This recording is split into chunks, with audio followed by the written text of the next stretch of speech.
Caribbean Connections TV will bring the Caribbean and its flavors to our viewers in a fresh, vibrant way that will entertain as well as educate. It's your direct connection to the Caribbean experience. Caribbean Connections TV. Buckle your seatbelts. This is going to be an exciting, fantastic, energetic, soul-stirring ride. So don't you move. Hi, my name's Erica with Caribbean Connections TV. I am here with Tonya Lee Williams, festival founder of the Real World Film Festival. We are here at the Real World Film Festival headquarters. Today, we are going to dish on the festival, life, the Canadian entertainment industry, and what the future holds. So, Tonya, thank you for joining us today. Oh, thank you so much for having me, Erica. So, what I wanted to ask you is, being as a festival founder, how has this impacted your life? It's impacted my life a great deal. I started the festival 12 years ago, and I don't think I had thought out properly the real, not only the impact of starting any kind of a business, but the impact of starting a business in a town I don't live in, because I live in Los Angeles, and the festival and the offices and everything are here in Toronto. So it's been an overwhelming job. It's never been a strong point for me. Being in charge of staff people and laying out structure and creating timelines and keeping everyone on track, that's never been my strong point of mine at all. So as much as Real World, yes, has been for other people, I've learned so much about myself as a person and things I'm capable of and what I'm not capable of. And so what I would like to find out from you in putting a festival together, what are some of the challenges a festival founder such as yourself faces on a day-to-day basis in running a business of festivaling? It's almost like you could break the festival down into sections. One section is just your revenue. I mean, you have got to bring in revenue to make the festival happen. And our revenue is broken up into government, grant revenue and sponsorship revenue, and they're at different times of the year. A lot of our government grants we literally have to write the year before the festival, so it has to be a lot of pre-planning for that.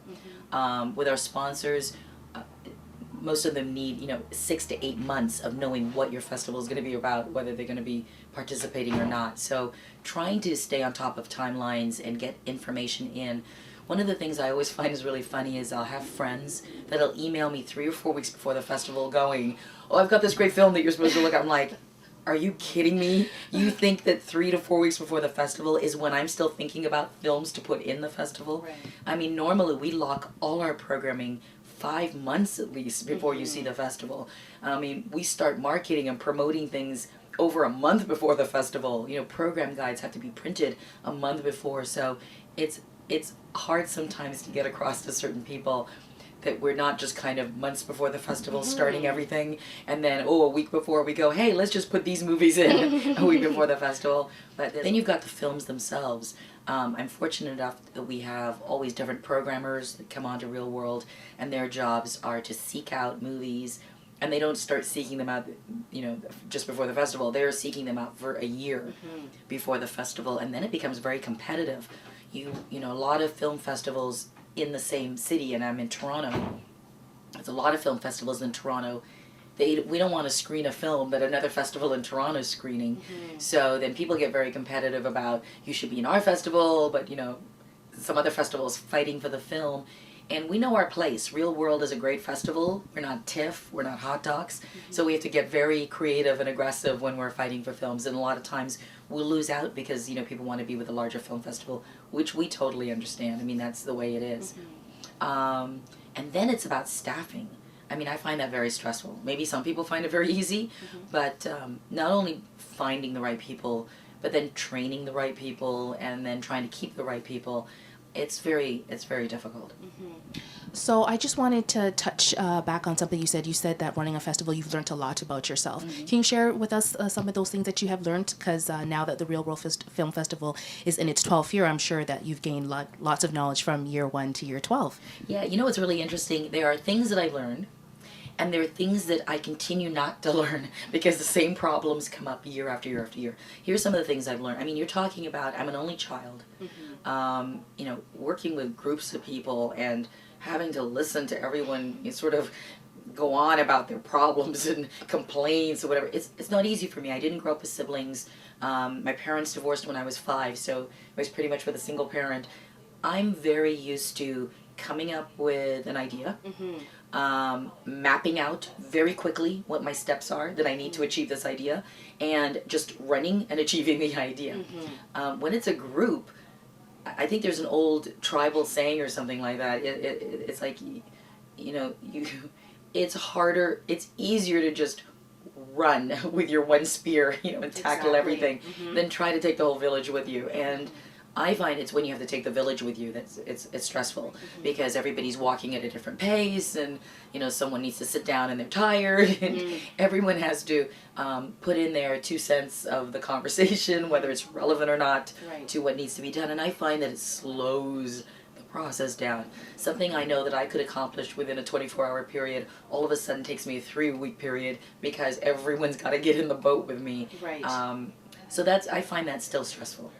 But I have learned that people need a lot of structure. I'm not somebody who needs a lot of structure. I need to have the idea clear in my mind, and then I can achieve it. But there are people that even if the idea is clear in their minds, they need a lot of paperwork.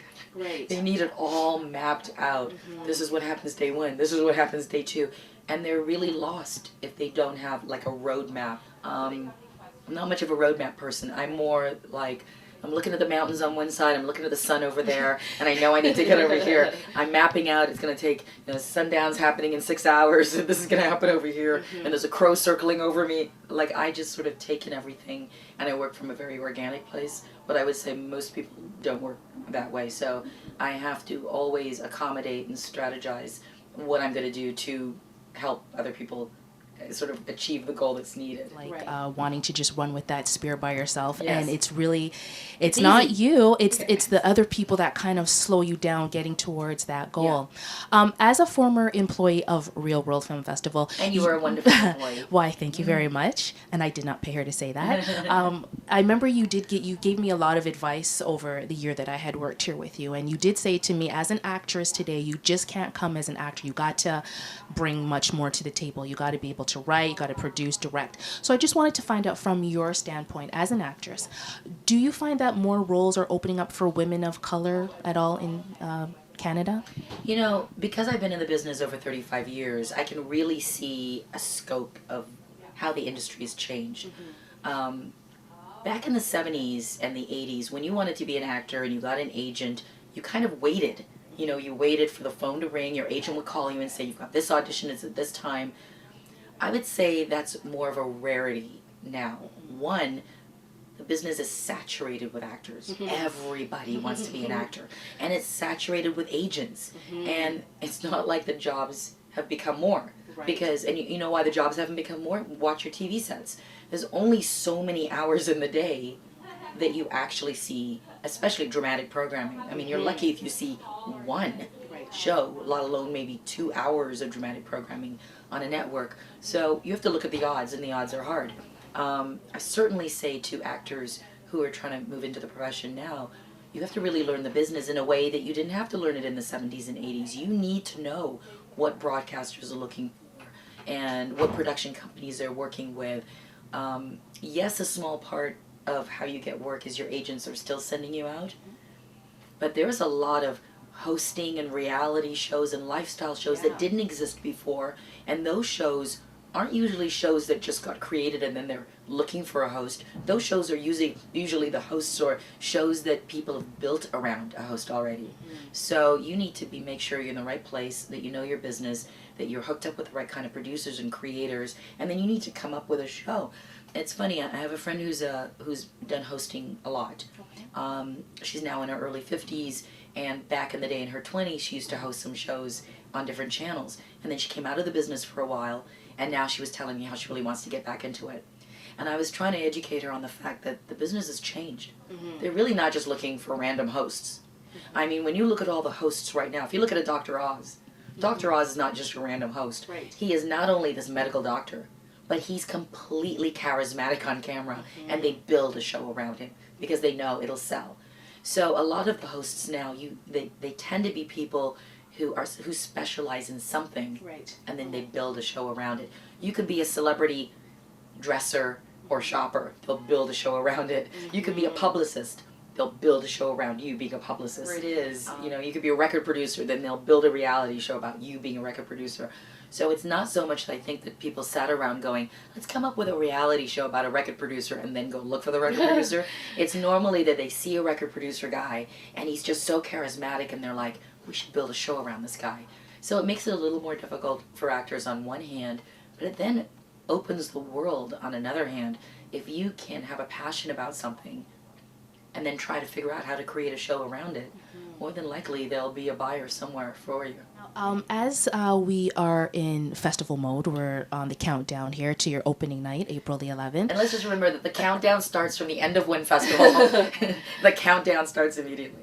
Exactly. But what I mean by countdown is like we're gearing up for the opening night because, as you said, that the countdown actually began from the ending of last year's festival. So what I wanted to find out from you now that we're in our 12th year, where would you like to see the festival go from this year forward? I think this is with any person who's created a business. I hope that the festival can last well beyond me. It would be, I would feel like a failure if I got so old or it wasn't working anymore or I died and the whole festival just crumbled because I wasn't around. I think anybody who sets up a business, I mean, the first guy that set up Pepsi-Cola, you don't want to think, oh, when I'm dead, Pepsi-Cola dies. I mean, you want that business to grow and sustain itself. So that's where I see my next step.